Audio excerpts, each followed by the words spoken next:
Ya kami kayaknya satu tongkrongan sepakat dah, pemilu itu ini cuma event menentukan nasib buruk mana yang sanggup kami hadapi gitu. Untuk apa orang seperti Aji ini datang ke TPS? Kalau presidennya bisa dinikmati bersama oleh mereka yang tidak datang ke TPS. Kayak rekam jejak tuh, mau rekam jejaknya sekelam apa, kalau dia jogetnya gemes mah tetap dipilih.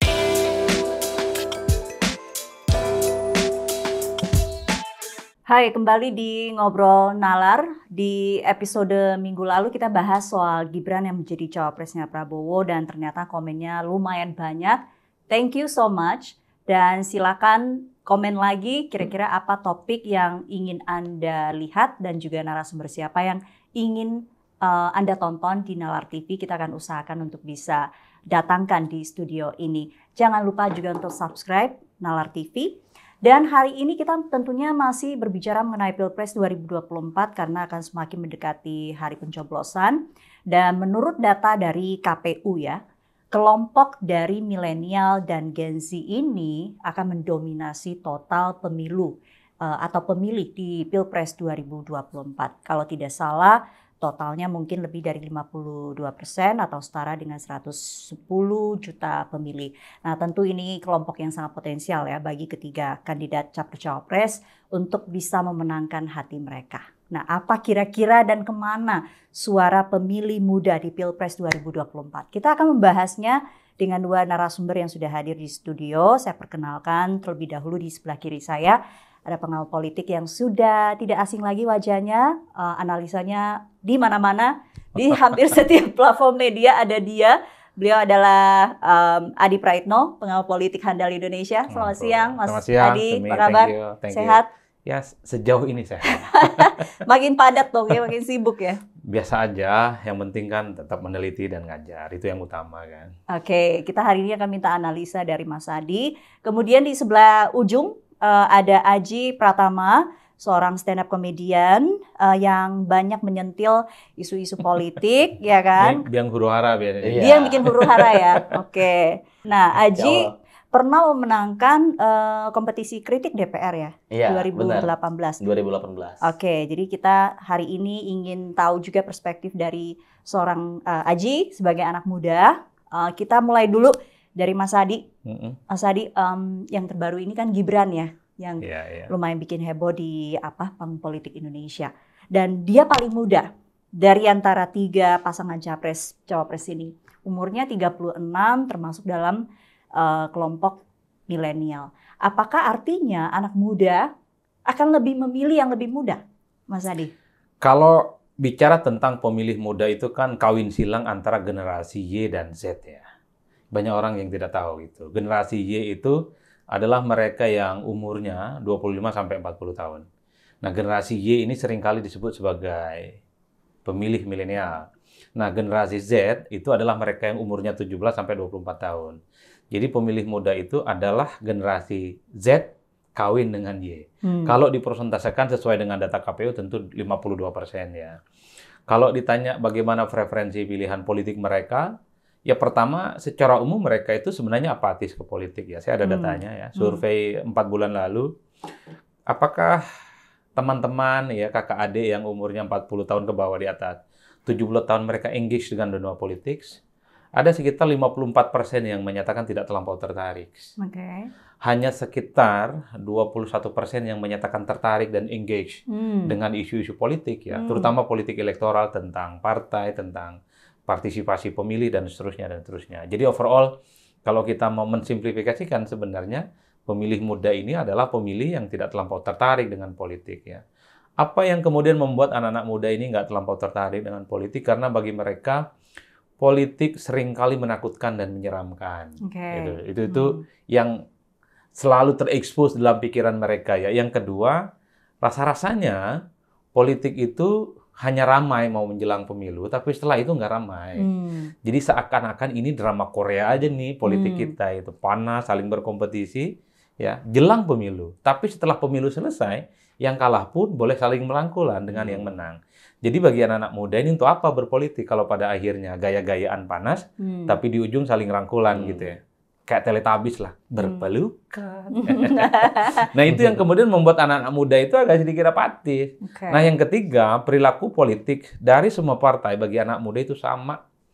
Jadi politik itu bagi mereka adalah how to get the power. Jadi bicara tentang keadilan, tentang kemanusiaan itu hanya sebatas lip service bagi anak muda ya. Karena bagi mereka ya hampir semua partai politik ini punya cacat bawaan lah gitu ya. Yang seringkali mereka hanya bekerja secara politik jelang mau pemilu saja. Kalau nggak ada pemilu, nggak ada pilpres, nggak ada pilkada gitu ya, dan nggak ada pileg, rasa-rasanya partai politik itu bukan hanya kantornya yang ditutup, orangnya pun nggak kelihatan. Jadi ini yang menurut saya membuat anak muda itu tidak terlampau engage dan tidak terlampau suka dunia politik. Oleh karena itu saya menyatakan tadi ada sekitar 21-22% yang merasa tertarik dengan politik, tapi 53-nya nggak suka, dan selebihnya menyatakan belum menyatakan apapun dengan politik. Variabel lainnya misalnya anak muda terkait dengan politik ketika ditanya apakah pernah membantu partai politik, hanya sekitar 2% yang menyatakan membantu. 2%? 2% ya, membantu logistik maksudnya, selebihnya nggak pernah. Apakah membantu pemenangan partai politik, hanya ada sekitar 9% yang menyatakan pernah membantu aktivitas dan kegiatan partai politik tertentu untuk pemenangan. Ada sekitar 80% menyatakan tidak pernah. Dan seterusnya dan seterusnya. Oleh karena itu, jadi siapapun yang sebenarnya ingin bertanding di 2024 harus melihat portofolio pemilih muda itu adalah mereka yang sebenarnya tidak terlampau suka dan tidak terlampau eksplisit ya tertarik dengan politik. Butuh asupan, butuh penetrasi, dan butuh pendekatan-pendekatan yang harus meyakinkan kepada anak muda bahwa berpolitik itu adalah jalan indah untuk mengubah bangsa ini. Sorry to say, politisi itu harus punya formula, punya kemasan, dan yakinkan pemilih muda ini yang umurnya 17 dan di bawah 40 tahun bahwa harus diakui jalan ninja di negara ini itu melalui politik. Apa yang tidak melalui proses politik di negara ini? Semua kebijakan tentang ekonomi, tentang lingkungan hidup, ya, tentang pekerjaan, tentang pendidikan, dan seterusnya, itu melalui proses-proses politik. Misalnya sekarang ramai tentang jualan online yang ditutup, kan prosesnya politik. Oleh karena itu, jadi anak muda harus meyakini bahwa politik ini adalah jalan indah sebenarnya bagaimana kita mengubah bangsa dan negara ini. Oleh karena itu, di antara sekian banyak calon yang bertanding, ada Prabowo Gibran, kemudian ada siapa namanya Anies Muhaimin, ada kemudian Ganjar dan Mahfud. Yakinlah bahwa mereka itu, pilihlah di antara mereka yang punya afiliasi dan kemungkinan akan mengubah dan kedekatannya bagaimana politik kita itu ke depan jauh lebih bagus. Kan begitu. Ya. Kalau Aji setuju tidak? Kalau saya boleh asumsi Aji pastinya yang 21% itulah ya. Boleh diminum ini kan? Oh silakan. Aman kok ini. Saya asumsi lah ya. Maksudnya Aji masuk kelompok yang 21% yang masih tertarik dengan politik gitu ya. Tapi masih ada 50 sekian persen tadi kata Mas Hadi yang sebetulnya apatis gitu. Iya, tapi emang benar menurut itu. kamu betul tidak bahwa image politik, partai politik di mata anak muda begitu kurang menarik? Iya, politik itu emang bener-bener nggak menarik buat anak muda di circle pertemanan aku ya. Why? Kenapa? Di circle pertemanan, riweh. Riwahnya gimana? Ya kan banyak keributan di seputar politik kan. Ngebahas politik males banyakan ributnya gitu. Jadi nggak berani bersuara karena males nanti rame gitu. Di Twitter rame kan nanti kan, di Instagram nanti rame. Males ngelewatin keramaian itu gitu yang entah diciptakan ya keramaiannya ya. Oke, jadi kamu memilih jalurnya apa dong kalau misalnya tidak berani bersuara, malas bersuara? Nah itu nggak tahu juga nih teman-teman kenapa males gitu bersuara. Kalau aku mah berani juga bersuara gitu. Aku bersuara gitu. Masih banyak juga kan beberapa teman-teman yang bersuara gitu. Meskipun dikit gitu, paling 5-6 orang yang masih mau begadang ngomongin politik. Meskipun gara-gara itu juga paginya nggak ke TPS ya, ketiduran. Ya, tapi masih ada lah seenggaknya niatnya ya. Tapi dari lingkungannya Aji, mungkin Aji ngobrol begitu ya. Rata-rata untuk pemilu kali ini, ya Pilpres 2024 tentu agak berbeda dong, ya kan. Terus kemudian ada Gibran yang jauh lebih muda hadir di situ, merasa terwakili tidak? Merasa kayak punya hope gitu bahwa wah ini akan merubah nih kultur politik kita gitu, Aji? Kalau dari circle aku ya, aku nggak ngewakilin seluruh anak muda lah. Iya. Dari circle kecil kamu aja. Iya, enggak sih. Enggak. Ya kami kayaknya satu tongkrongan sepakat dah, pemilu itu ini cuma event menentukan nasib buruk mana yang sanggup kami hadapi gitu. Begitu pesimisnya ya. Iya. Ini kumpulan orang-orang pesimis lah itu di warkop itu isinya. Oke. Jadi Mas Hadi, kita tadi kan bilang ya, ini dominasinya tuh ya anak-anak seperti Aji gitu ya, milenial Gen Z 50%.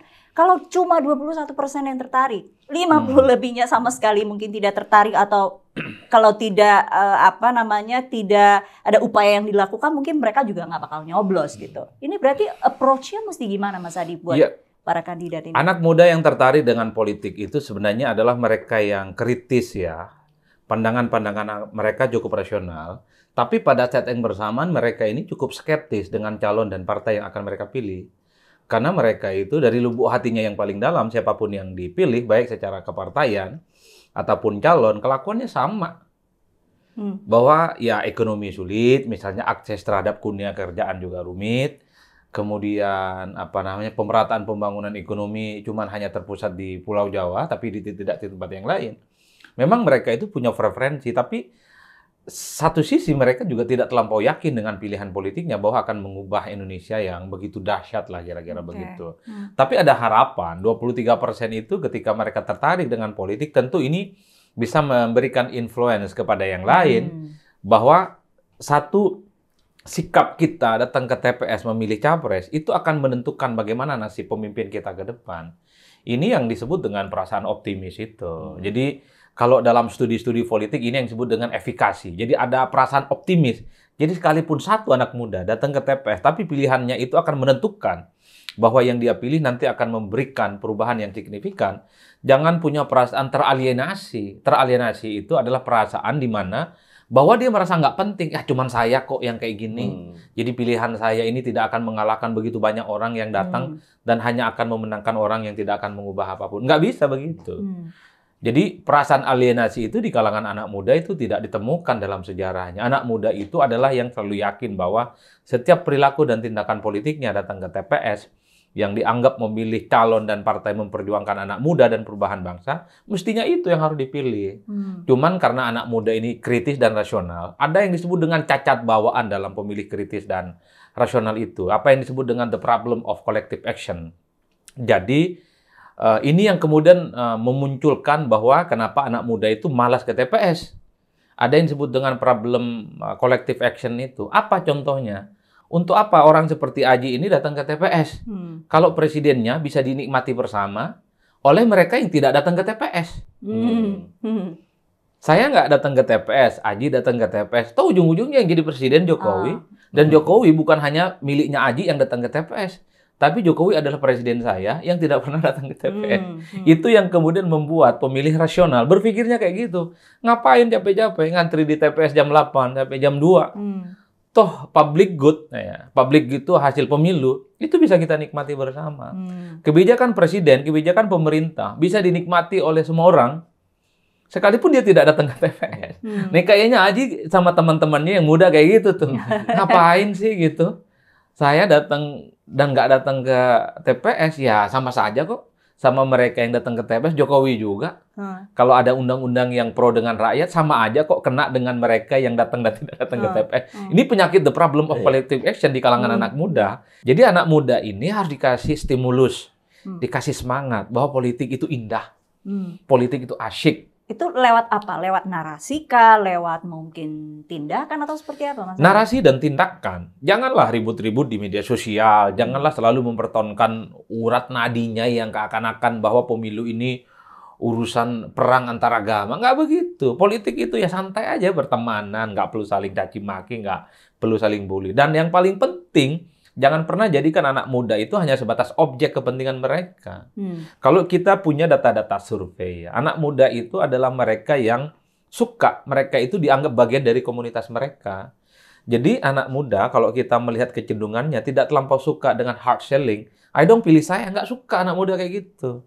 Anak muda nggak suka dengan direct yang to the point. Datang ke komunitas mereka, datang ke kelompok-kelompok mereka. Baik dilakukan langsung oleh calon atau tim sukses. Dalam komunitas itulah kemudian anak muda itu merasa menjadi bagian dan bisa diajak menjadi bagian dari politik. Kayak Kak Aji. ikuti komunitas-komunitas stand up-nya kayak Aji ini. Kalau perlu sering undang, Iya. minta roasting, minta kritik. Baru Aji mikir, oh iya ya, calon ini kalau di roasting biasa aja tuh. Karena Aji itu dianggap cut aja. betul. Aji ini dianggap sebagai bagian dari teman dan sahabat. Ketimbang misalnya datang, bro, kau anak muda kan, ayo datang pilih gue. Nggak bisa begitu.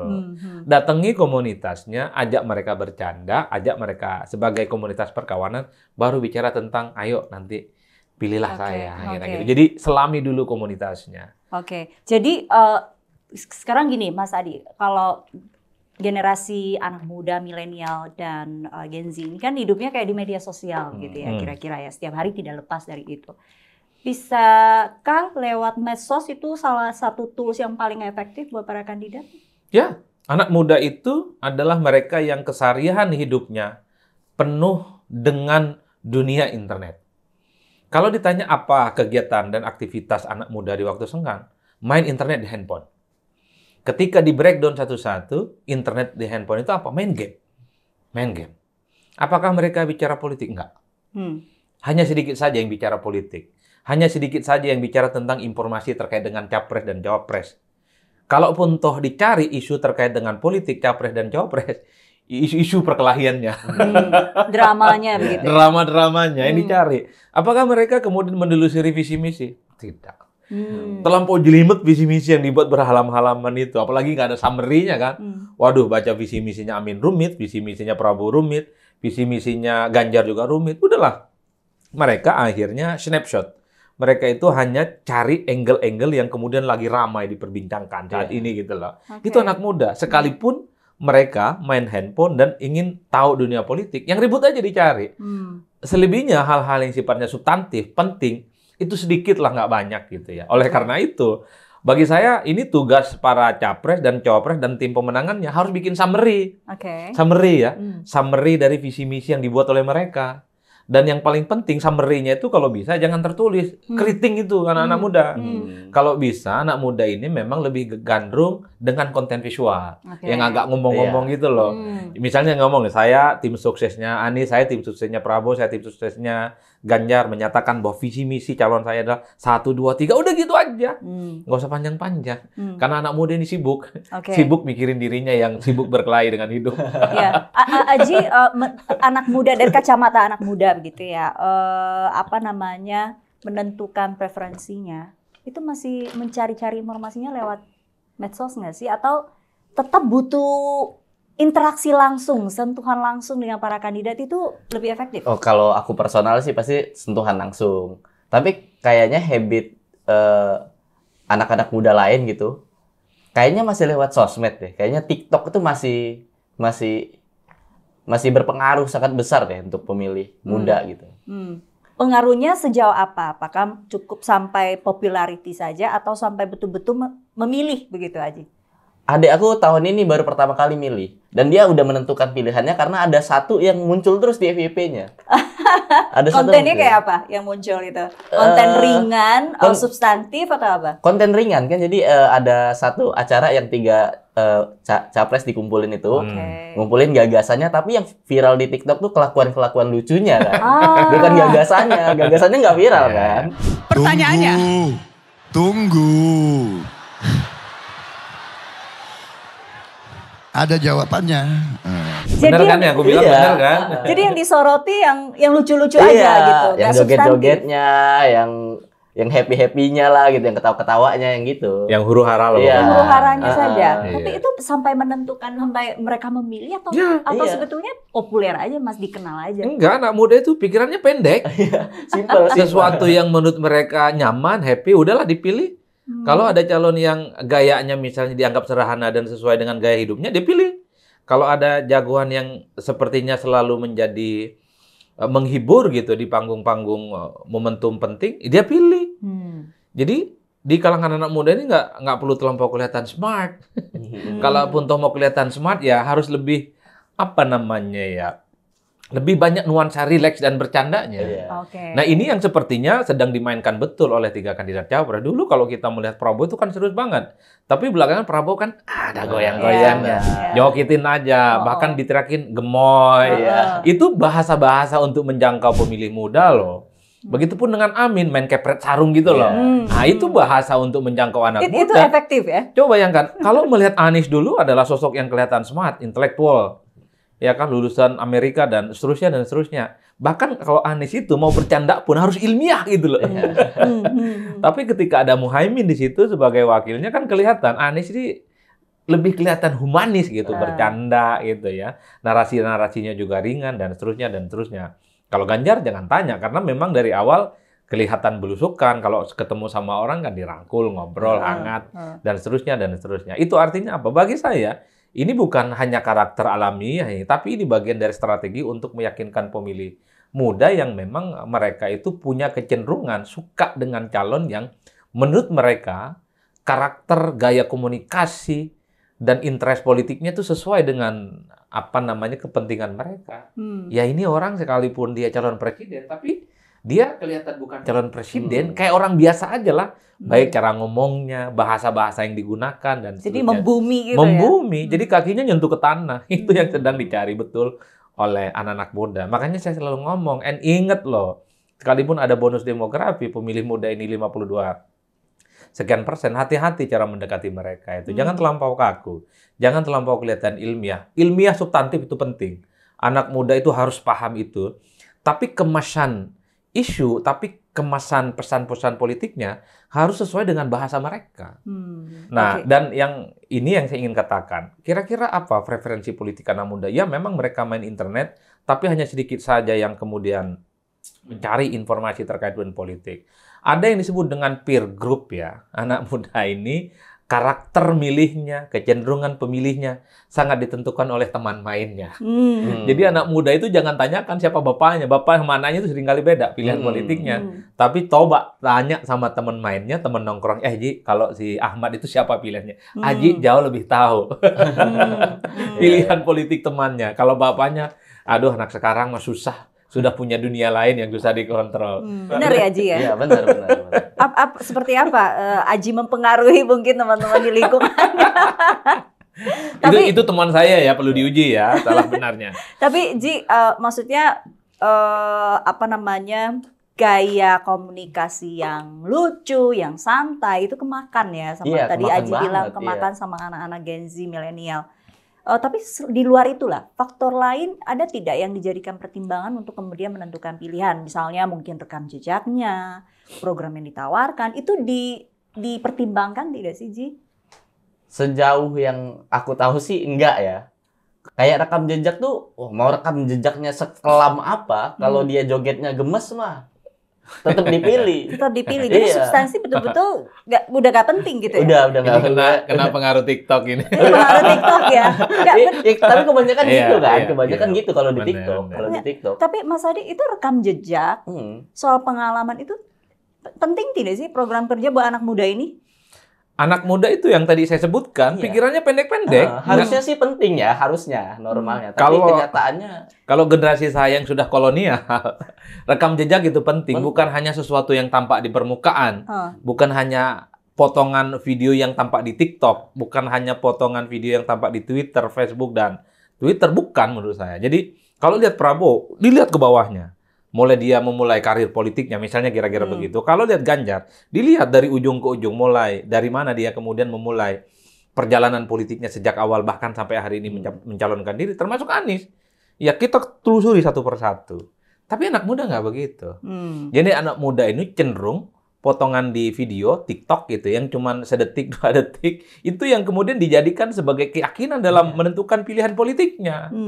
Jadi itulah yang saya sebutkan, anak muda itu pikirannya pendek-pendek aja.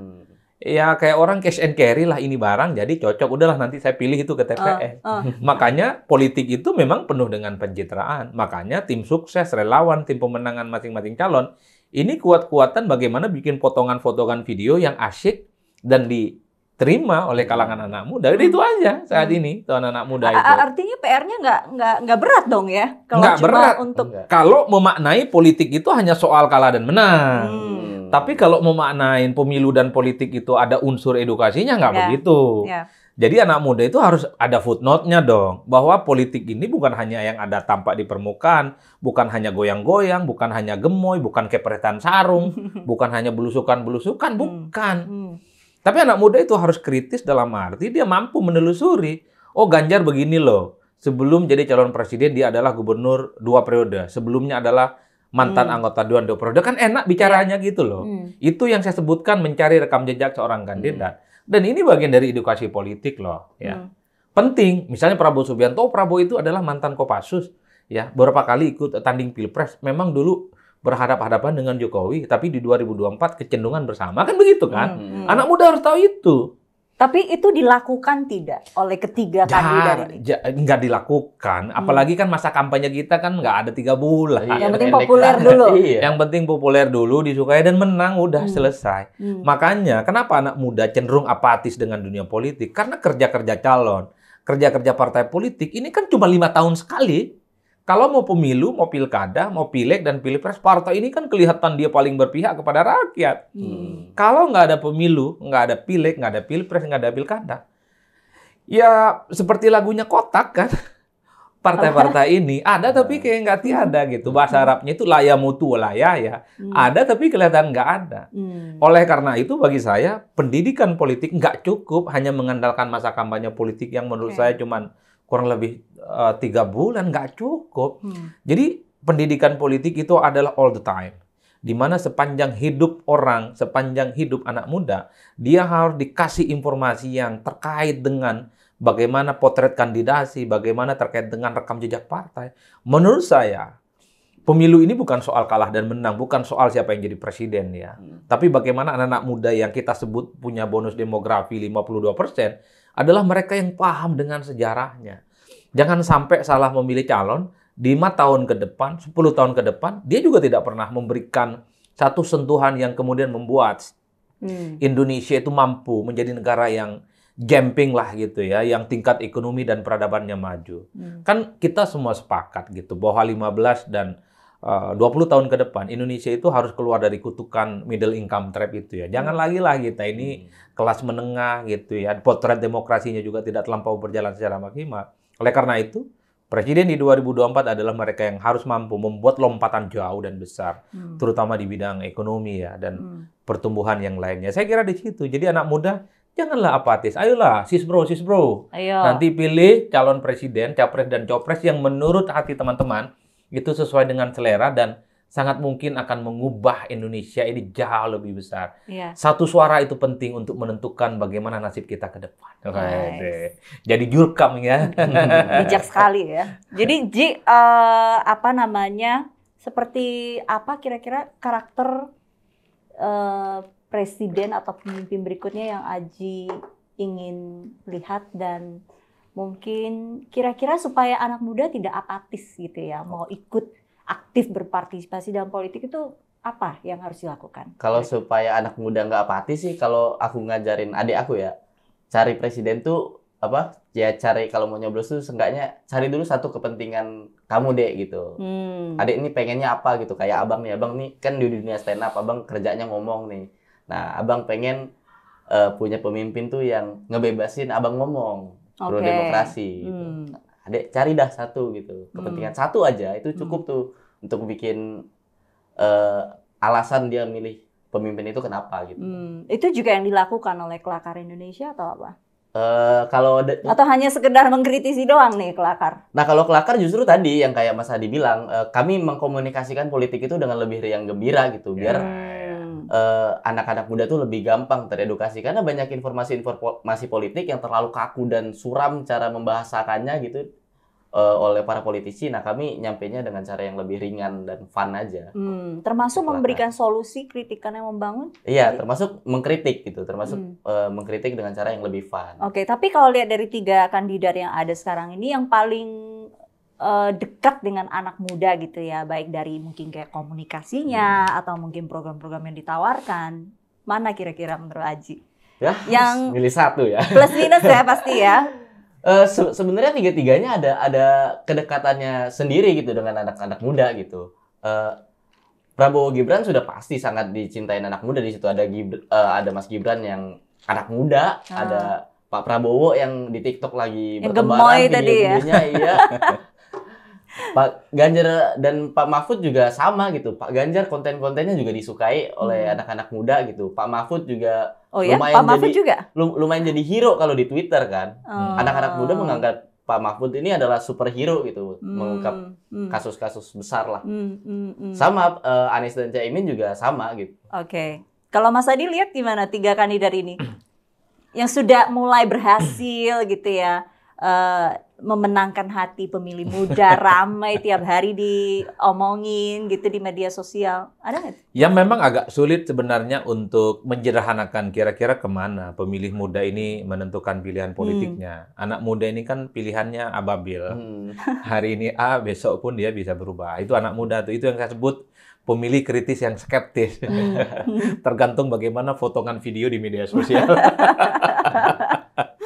Dulu pernah suatu waktu misalnya ketika Prabowo Subianto elektabilitasnya tinggi melampaui yang lain kan ada kecenderungan anak muda, ada juga di situ.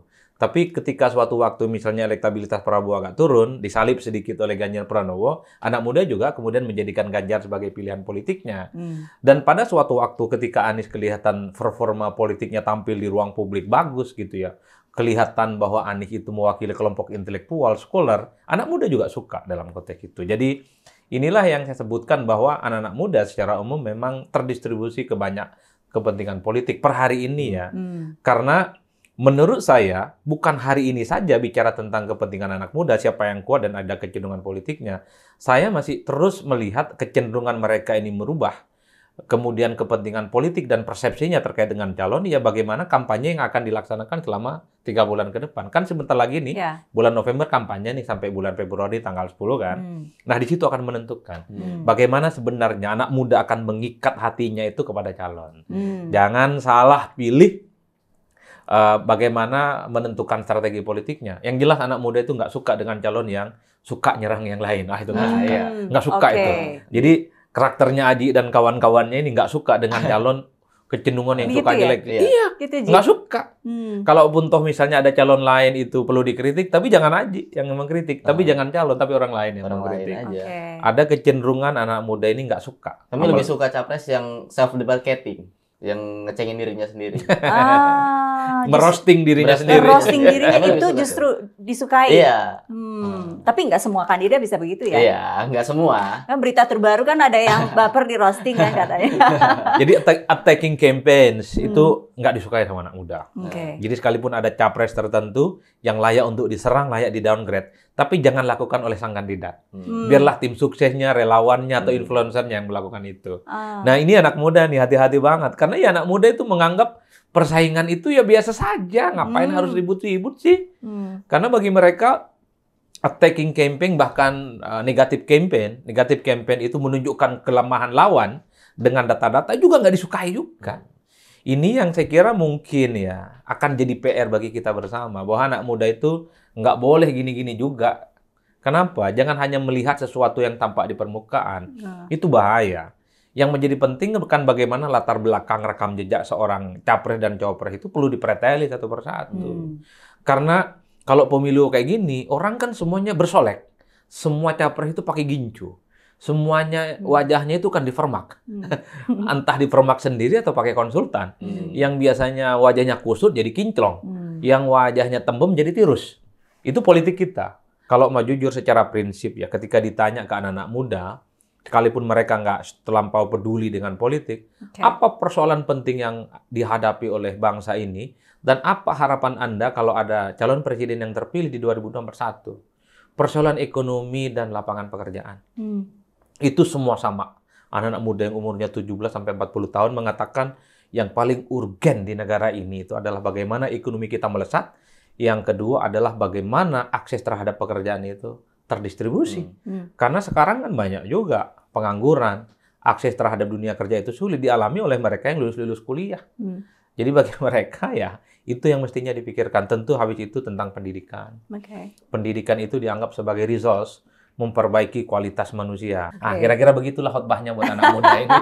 Aji terakhir sebelum kita tutup, jadi harapannya apa Ji? Kira-kira isu-isu yang mungkin perlu diangkat gitu ya oleh para kandidat nanti. Ayo biar kamu didengar sama calon ini. Ya, kalau harapan aku sih ya itu sebenarnya para calon tuh lebih lebih apa ya, lebih kreatif aja untuk mengkomunikasikan gagasan-gagasannya gitu, karena gagasan yang disampaikan tuh sejauh ini bagus-bagus kok, cuman nggak pernah sampai ke anak muda. Oke. Nggak ada satupun yang sampai, percaya Kenapa? deh. Gaya komunikasinya? Iya, karena ribet, bahasanya ribet. Nggak ngerti gitu anak-anak, apa nih hilirisasi, apa nih gitu. Nggak suka gitu bahasa-bahasa yang gitu lah. Paling yang kamu suka itu tuh ini, Jo. Kalau saya jadi presiden, koruptor dipancung. Suka kan? gitu.